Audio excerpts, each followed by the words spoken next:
Every 16 seconds, another person in this country is told they have cancer. By the time this video ends, another 75 families will have heard those words. And for some of them, the treatment their doctor recommends won't work. Not because the cancer was too aggressive, not because they didn't fight hard enough, but because of something no one thought to look for, something invisible, living inside the gut, that almost no one is ever tested for. In 2017, cancer researchers in Paris made a discovery that stunned the research community.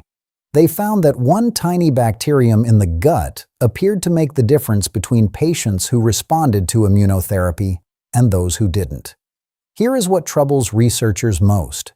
Research shows Akkermansia levels naturally decline with age, and most people have never even heard its name. Today, you'll discover what this bacterium is, why so many people are running low on it, and the 5 everyday foods that research suggests can help it grow naturally. Watch for food number 4. Most people already have it in their kitchen. Almost no one realizes why cancer researchers have become so interested in it. Before we start, has cancer touched your life or someone you love? Tell me in the comments. Your words might be exactly what someone else watching this right now needs to hear. You can take people with stage 3 and even stage 4 cancer. That's like end stage, game over, no-win situation cancer, all right? And you can, with your own immune system jacked up, you can actually tackle that cancer and you can turn stage 4 to stage 0. The bacterium those researchers discovered wasn't living in a laboratory. It was living inside ordinary people. Right now, inside your gut, there are approximately 39 trillion bacteria, more individual organisms than there are stars visible in a clear night sky.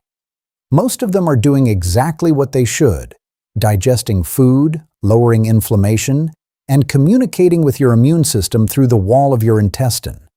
But one of them has caught the attention of cancer researchers around the world, not because of what it does to the food you eat, but because of what it appears to do to the cells that hunt cancer.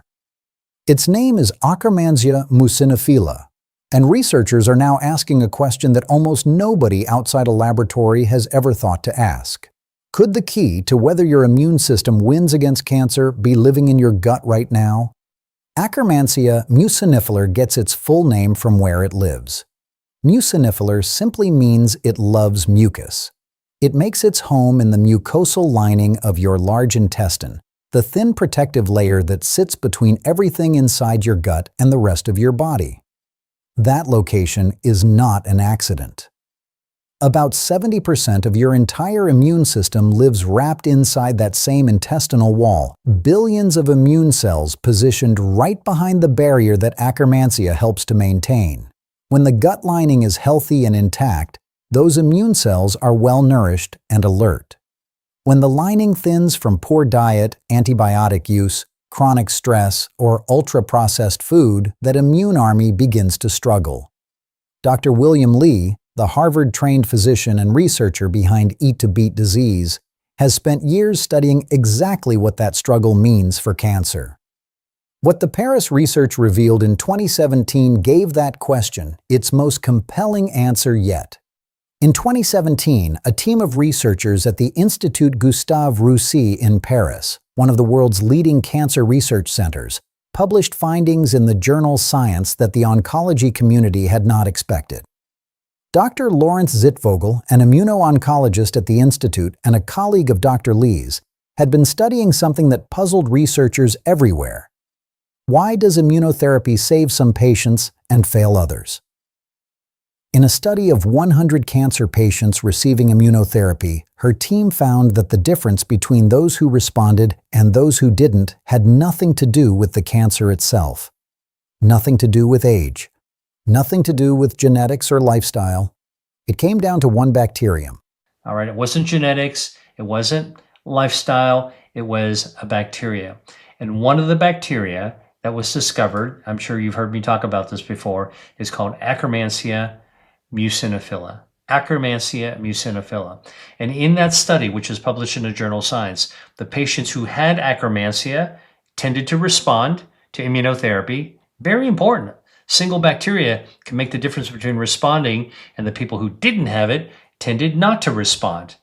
Man, is that an important finding. Like it was a jaw-dropping finding because we started to realize just how powerful our gut bacteria might actually be.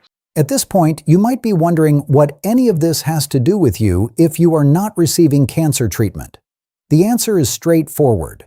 Most people will never receive immunotherapy, but everyone relies on the same immune system every single day. If one tiny bacterium can influence how well that system communicates, responds, and acts, then understanding how to support it becomes relevant long before illness ever develops. This is not about cancer treatment. This is about the immune system you already have, and what may be quietly shaping how well it works. Here is what the research suggests is happening. Akkermansia lives right alongside the immune cells in your gut wall. It appears to communicate with them, sending signals that prime those cells to be more active, more alert, and more capable of recognizing abnormal cells that shouldn't be there. When someone receives immunotherapy, those primed immune cells respond faster and harder. When Akkermansia is absent, that preparation may simply not happen in the same way. A systematic review published in January 2026, analyzing 16 separate studies, confirmed that Akkermansia and its derivatives significantly reduced tumor metrics across multiple cancer types, including colorectal, prostate, lung, and ovarian cancer, and elevated the CD8 plus T cells that hunt and destroy tumor tissue. Not in one study, across 16. So what is happening to it in most people's bodies?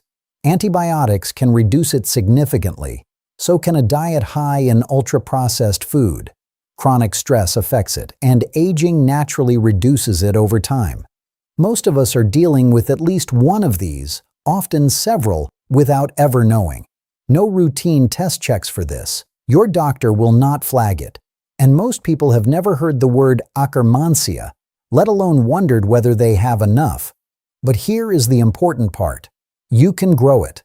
Not with a prescription. Not with anything complicated. With food.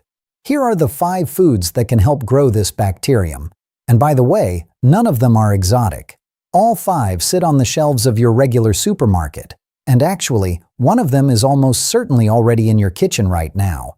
Of all 5 foods on this list, pomegranate has the strongest research behind it. The reason comes down to a group of compounds called elagitannins found in the pomegranate's skin and seeds. When they reach the gut, they cause the gut lining to produce exactly the type of mucus that Akkermansia feeds on. More mucus means more Akkermansia. More Akkermansia means a more active immune system. It is a direct chain. Pomegranate to mucus to bacteria to immunity. Dr. Lee has specifically cited both pomegranate seeds and pure pomegranate juice. A cup of seeds or a small glass of pure juice daily is enough. Choose juice with no added sugar. Pomegranate is already one of the sweetest fruits available. Cranberries work through the same mechanism as pomegranate. They contain the same elagitannin family, which is exactly why Dr. Lee names both together. The most practical form is dried cranberries. A small handful added to your oatmeal, yogurt, or a salad is enough. Look for unsweetened or lightly sweetened varieties. Cranberry juice also works, but read the label.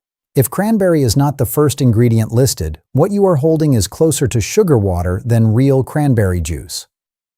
Concord grapes, the deep, dark purple variety, are among the richest sources of polyphenols of any fruit you can buy. What makes them particularly interesting is that they contain both elagitannins and anthocyanins, the same family of compounds found in blueberries, one of the most researched fruits for immune health. Look for pure, dark grape juice with no added sugar. If the color is pale or the label lists other juices first, put it back and find a darker one. Surprising, right? Those dried red chili flakes people shake onto pizza, research has found they can stimulate the growth of Akkermansia in the gut. The reason is capsaicin, the compound that gives chili its heat. It appears to act as a prebiotic signal, creating conditions in the gut that favor Akkermansia over less beneficial bacteria. Dr. Lee names chili peppers specifically for this reason. A small amount used consistently on eggs, soups, pasta, whatever you like, is enough. This is not about heat tolerance, it is about consistency. Of all 5 foods, oats may be the most practical because almost everyone can use them every day. The beta-glucan fiber in oats acts as a prebiotic, creating conditions in the gut that can support Akkermansia growth. It also nourishes the broader community of gut bacteria that keeps inflammation down and immunity up. And research published in 2026 suggested that dietary fiber may do something even more remarkable. It may influence how genes involved in cancer defense switch on and off. Oats in the morning is not a health cliché. It is the most consistent thing you can do for your gut. Rolled oats, steel-cut oats, either works. What matters is that it becomes a habit. This does not have to be complicated. 1 bowl of oats in the morning with pomegranate seeds or a small glass of pomegranate juice. Dried cranberries in your yogurt. Chili flakes on your eggs. That is not a dramatic life change. That is a Tuesday morning. The research suggests that consistently feeding these bacteria day after day is exactly what keeps Akkermansia present and the immune system ready. The goal is not perfection. The goal is consistency. If this video opened your eyes to something your doctor has never mentioned, share it with someone who needs to hear it.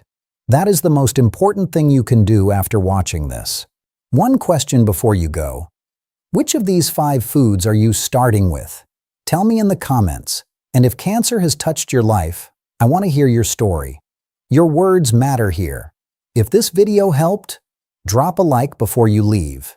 Your body has been fighting for you your entire life. Now you know how to help it. This video is for educational purposes only and is not medical advice. If you are living with cancer or receiving treatment, please speak with your oncologist before making changes to your diet. The research in this video is based on Dr. William Li's publicly available interviews and his book Eat to Beat Disease. This channel is independently produced and is not affiliated with or endorsed by Dr. William Li. Until next time, nourish yourself well.